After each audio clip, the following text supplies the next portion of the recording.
Maria Lippi, how are you doing today? I am great. Thank you for asking. How are you doing? I'm doing great. Tell me where you are right now. So I am at home in my room in San Clemente, California, which I always say is the next best thing to Hawaii. Well, you and I went to school together way back in the 80s. We graduated from Punahou School in 1988. We've stayed in touch. We've seen each other at reunions and things like that. But in reality, I don't know that much about your history or your family or anything like that. And over the years, I've been interested in you and all my classmates. Where do they come from? Where do their families come from? How did we all end up in Hawaii at the same time? But maybe we can start with the Lippi side of your family, if that makes sense. That's an Italian name, right? It's Italian, yes, Northern Italian. So like kind of the Florence area. There was a famous Renaissance artist that was literally in our art history book at Punahou. And it was Fra Filippo Lippi, and he was a priest and a Renaissance, and it was all about the line in the Renaissance art, like having that focal point. It was his example that was in our art history books, claim to fame. And I was known as Lippy or Little Lippy, the Lipster, Lips, like those were like the nicknames that even in high school I got. There were not a ton of Italians in Hawaii when we were growing up. And where did the Lippis come from? How did they end up in Hawaii?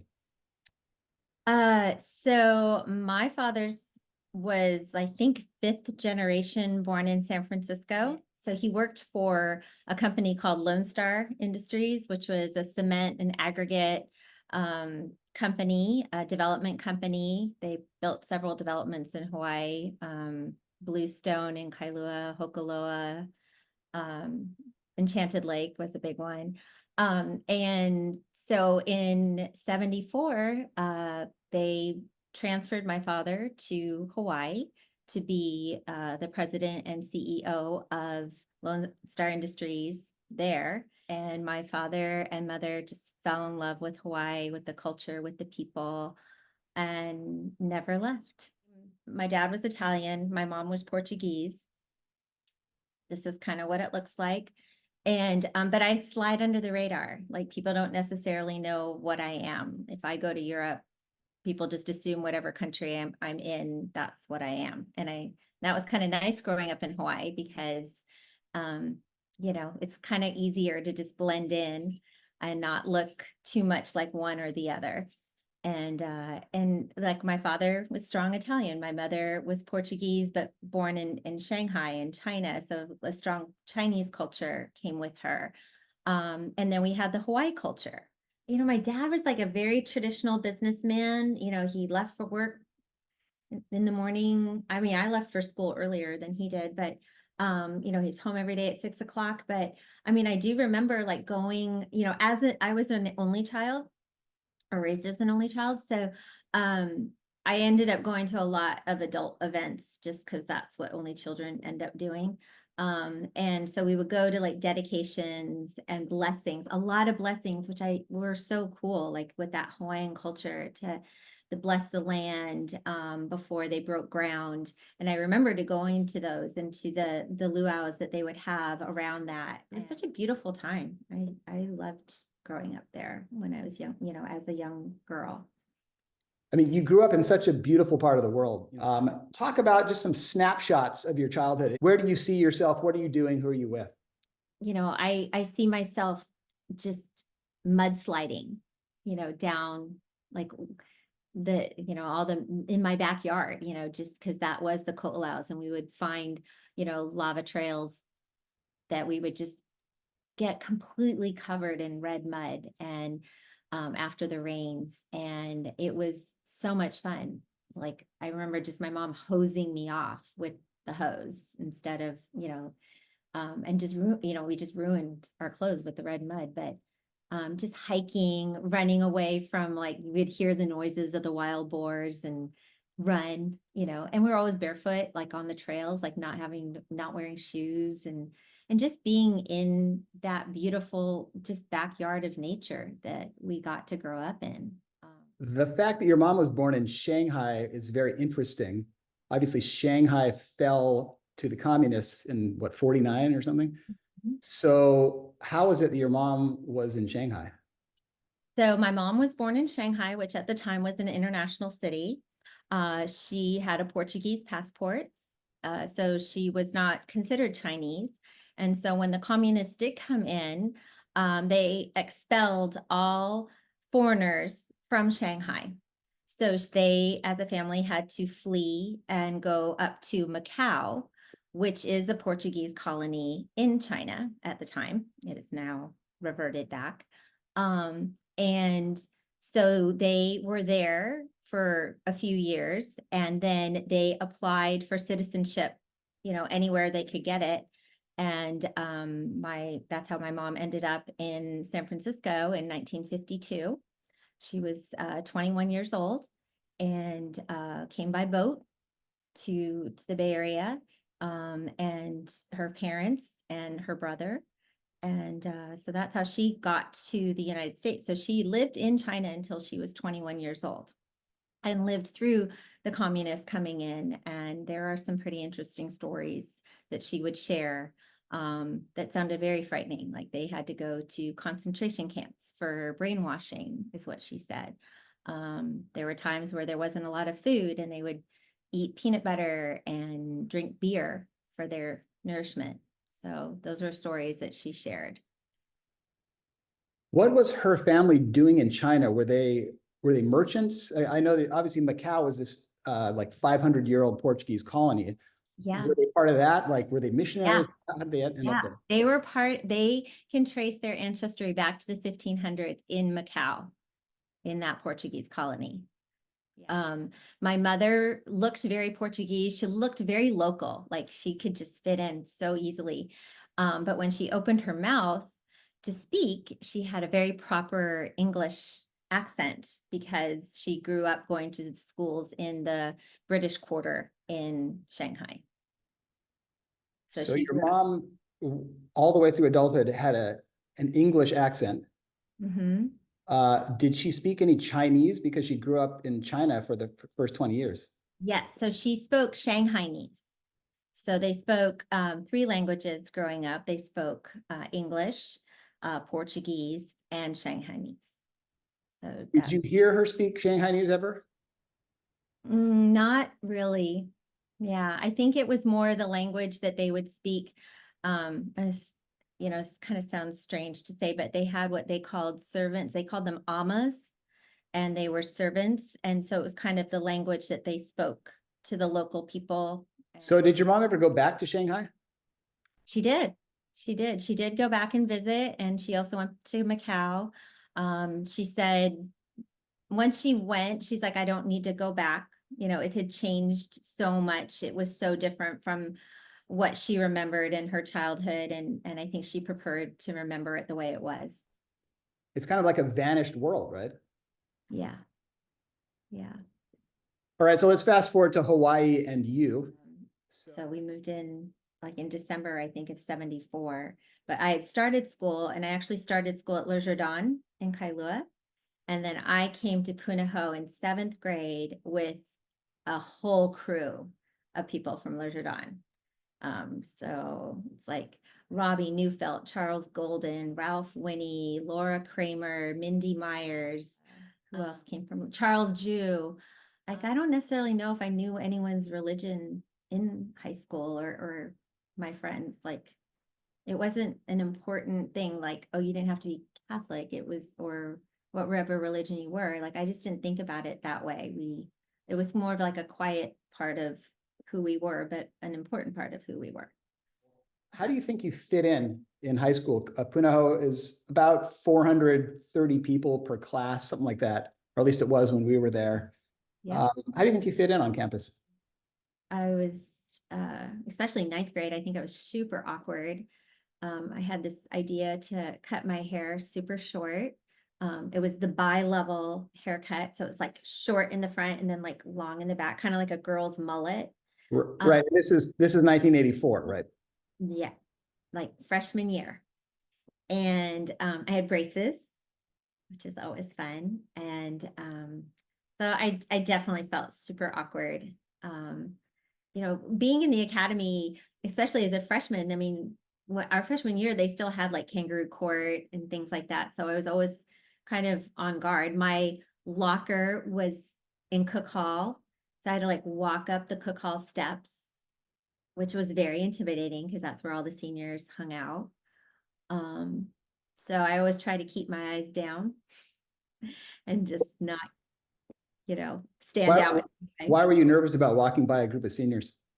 Because they could throw you in court. They could throw you in kangaroo court for whatever reason they wanted to. And I just didn't want to be the center of any kind of attention back then. As high school went on, you presumably, grew into yourself, maybe your hairstyle iterated and became It better. grew out. Grew out. There were a lot of cliques at Punahou, and you could identify these cliques by where people were. And were you part of one? I don't even know if I want this in this interview. I think maybe you have to edit it out, but we were called the Gems. And it was Jen, Erin, Melissa, Maria, and Sheena. So it's spelled Gems. And we were just really close. It was just the 5 of us. And I was very involved with horseback riding. And I would go to the barn like every day, doing all your barn chores, and taking care of your horse. And if it was a day that you got a lesson, that was the best days, or, just riding independently, or sometimes you just needed to help exercise other horses. But that was my passion and I loved it. So I feel like I might have missed out a little bit on like the Punahou culture of being involved in like sports or extracurricular activities on campus, because I left every day. So like I was not a big partier in high school. Like I wasn't like a big drinker. And it was nice to be able to have that as a reason not to drink. Like, oh, I have a show tomorrow or I have to ride tomorrow. And people kind of just let it be, which I was super grateful for. In the sort of social setting that you were part of, did you feel like there was pressure to drink and party? Yeah, definitely. Like, how did that manifest itself? I don't know. I just think that in high school, it was typically about like whose parents were out of town and what house we could hang out at, or whose parents didn't care if you were hanging out and drinking. But alcohol was definitely a part of that. And it wasn't necessary. I didn't like the way I felt when I drank, because I think I'm just a total lightweight. And I get that from my mom. And I'm sure it's because she does have some Chinese in her that she will not admit to. But she, she just was a lightweight, and so was I. So I would have like one wine cooler or one, I don't know, Boone's Strawberry Hill. I didn't like beer, but and Bartles and James, were there any Bartles and Bartles James. and James in your repertoire? Yeah, exactly. So I think there was, and if no, that wasn't an option, we just all went to Hunakai's and sat on the beach and drank until the cops came and then you ran. And I want to jump back because you mentioned your mom. I want to ask a follow-up question about your mom, and then we'll go back, or we'll go forward in time to Punahou again. okay. So your mom grew up in China, in Shanghai, and in Macau, but she was Portuguese. You say you think she was part Chinese, but she wouldn't admit to it. Why did you think she was part Chinese? Yeah, she just kind of had a chip on her shoulder that she was like European and Portuguese. But so much of the Chinese culture was there, like in the food we would eat. Like we ate more Chinese food than we did Portuguese food, I would say. But since Ancestor DNA has come out, when you do the Ancestor DNA, like I think I'm like 25% Chinese, according to the Ancestor DNA. I don't know. I'm like half Italian, which is what I always thought I was. And then I thought I was half Portuguese, but there's like a lot of other stuff in there and not a whole lot of Portuguese. All right. Sounds like if you're 25% Chinese plus plus, she's probably about half. Yeah. Did she look Chinese? Did anyone ever say you look Chinese? Um, And did she resist that that observation? like yes and no. Like I think she does look very more like kind of European when, overall. And then I think her accent probably made her appear more European.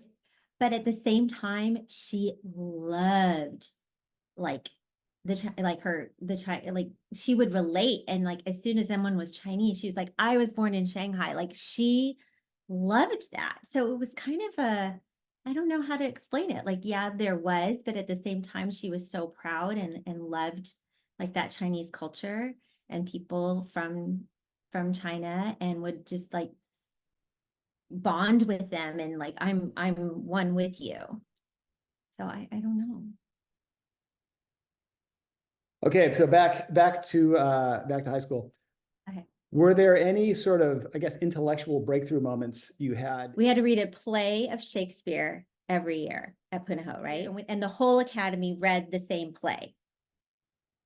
I was not very good at reading and understanding that language. And I just remember Mr. Gillespie. I don't know if you ever had him.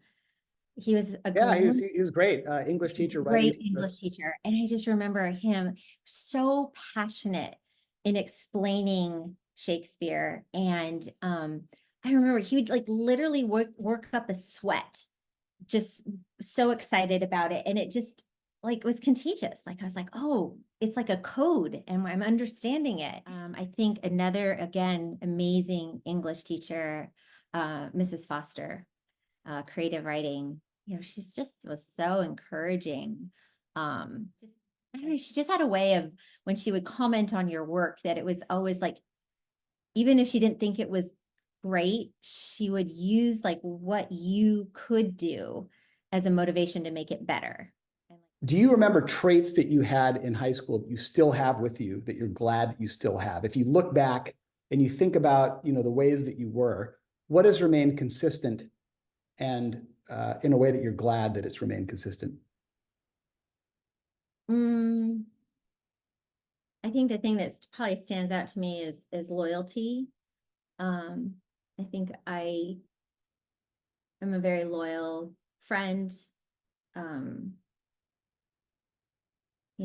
I feel that I try and live my, do what I say and say as I do kind of life. Um, and that's been tested a lot, especially more, recently.